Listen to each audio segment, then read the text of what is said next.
Welcome to Blizzard Fire. We hope this video helps fire up your solution. In this video, I will show you how to replace your Toyota RAV4 key fob battery. This easy method will have your key fob working like new in just a few minutes. You'll need a small flathead screwdriver and a fresh CR2032 battery. Make sure you have a clean, well-lit area to work in, as the components are small. Let's get started and restore full functionality to your key fob quickly and efficiently. Now, let's open the key fob. Look for a small indentation or slot on the side of the fob, usually near the key ring attachment. Take your small flathead screwdriver and gently insert its tip into this slot. With a slight, careful twist, the two halves of the fob should begin to separate.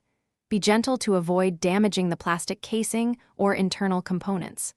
The goal is to create a small gap to access the battery. Once the key fob is open, you'll see the old battery nestled inside.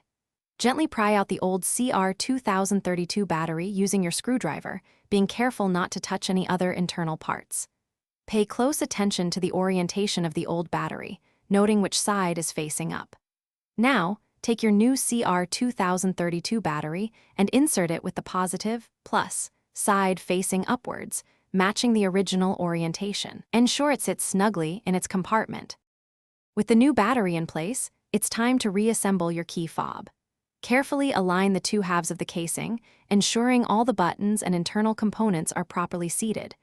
Gently press the halves together until you hear a satisfying click, indicating they are securely fastened.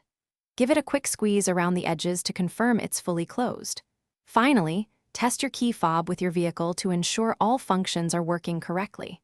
You're all set. Thanks for watching. If you found this helpful, don't forget to like and subscribe.